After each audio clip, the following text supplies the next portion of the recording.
इस वीडियो में हम करेंगे कक्षा 6 का प्रश्नावली 3.5 का प्रश्न नंबर 2 और 3।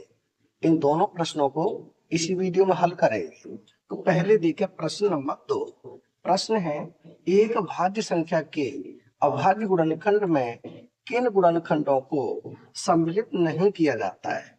यानी कि भाज्य संख्या जो होती है उसके अभाज्य गुणनखंडों में किन गुणनखंडों को शामिल नहीं किया जाता है, ये हमें बताना है। तो कोई सी भाज्य संख्या ले आओ। जैसे हमने ले ली 4। 4 कैसी संख्या है? भाज्य संख्या है। 4 के हम गुणनखंड करेंगे तो ये हो जाते हैं 1 गुणा में 2 गुणा में 2, यानी कि 1 का गुणा 2 से 2, 2 का गुणा 2 से 4। इसे हम ऐसे भी लिख सकते हैं, ये हो जाता है 2 गुणा 2। तो 2 कितना होता है? 4, यानी कि 1 को सम्मिलित नहीं किया है। ऐसे अगली संख्या ले हम, संख्या ले ली 6। 6 के गुणनखंड क्या होंगे? ये होंगे 1 गुणा 2 गुणा में 3। आगे से हम ऐसे भी लिख सकते हैं 2 गुणा 3, 2 गुणा 3 कितना हो जाएगा? 2 3 6, यानी कि हमने क्या सम्मिलित नहीं किया है? एक सम्मिलित नहीं किया है। तो वो गुणनखंड बताना है जिसे हम सम्मिलित नहीं करते हैं। तो वो गुणनखंड क्या हो जाएगा? वो हो जाएगा 1, यानी इसका उत्तर क्या हो जाएगा? 1 हो जाएगा। ये हो जाएगा प्रश्न नंबर 2 का उत्तर 1। अब हम करें प्रश्न नंबर 3। प्रश्न है, 4 अंकों की सबसे बड़ी संख्या लिखिए। सबसे पहले हमें क्या करना है? 4 अंकों की सबसे बड़ी संख्या लिखनी है और उसे अभाज्य गुणनखंडन के रूप में व्यक्त कीजिए और उसे हमें अभाज्य गुणनखंडों के रूप में लिखना है। तो सबसे पहले लिखें 4 अंकों की सबसे बड़ी संख्या, यहां लिखिए। ये हो जाएगी 4 अंकों की सबसे बड़ी संख्या, सबसे बड़ी संख्या बराबर। एक अंक की सबसे बड़ी संख्या लिखनी होती है तो क्या लिखते हैं? 1 लिखते हैं हम 9 का। और 2 अंकों की सबसे बड़ी संख्या लिखनी हो तो 2 9 के। और 3 अंकों की सबसे बड़ी संख्या हो तो 3 9 के। और 4 अंकों की सबसे बड़ी संख्या हो तो 4 9 9 के।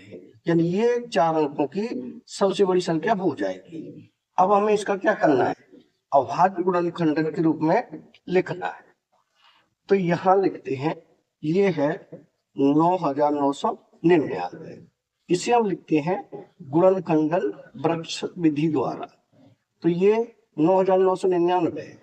इसे अब 2 संख्या में बांट दें, यानी इसमें किसका भाग जाता है? इसमें भाग जाता है 3 का।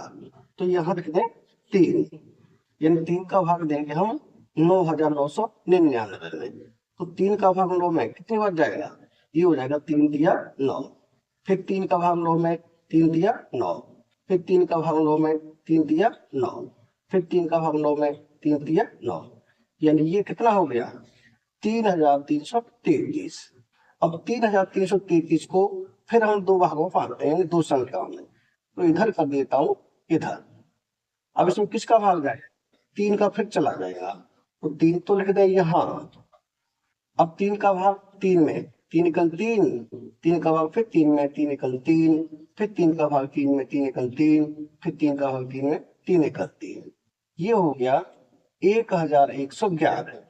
ये हो गई अगली संख्या, यानी कि 3 का और 1111 का गुणा करेंगे 3333 आ जाएगा। और 3333 में 3 का गुणा करेंगे तो 9999 हो जाएगा। अब ये है 1111। अब इसको भी हम 2 भागों में बांटेंगे, यानी कि ऐसी संख्याएं हैं जिनका गुणा करें तो 1111 आ जाए। तो इसमें भाग किससे जाएगा? इसमें भाग जाएगा 11 से, यानी 11 का भाग 11 में, 11 कन 11, फिर 1 में नहीं जाएगा तो 0, फिर 11 का भाग 11 में, 11 कन 11, यानी ये हो जाएगा 101। यानी इसके गुणनखंड क्या हो जाएंगे? इसके गुणनखंड हो जाए 3 3 11 और 101। इसे हम यहाँ लिखा हमें, यानी ये है 9999 बराबर क्या हो जाएगा? 3।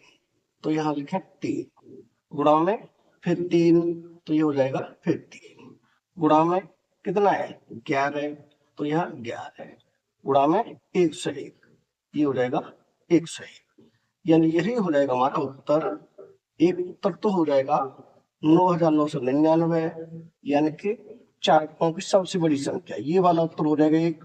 और दूसरा हो जाएगा 3 गुणा 11 गुणा 101, ये हो जाएगा हमारा दूसरा उत्तर। ये हो जाएगा तीसरे प्रश्न का उत्तर। यानी कि प्रश्न नंबर 2 और 3 दोनों हो चुके कंप्लीट। अगर वीडियो पसंद आए तो लाइक करें, कमेंट करें, अपने दोस्तों के साथ शेयर करें। धन्यवाद।